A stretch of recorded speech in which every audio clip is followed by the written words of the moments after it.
So little counters. Yeah, soft close, but we do need the top cabinets.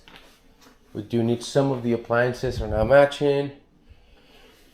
And then we need, those are good. I think those are good. Garage here, let's take a quick look.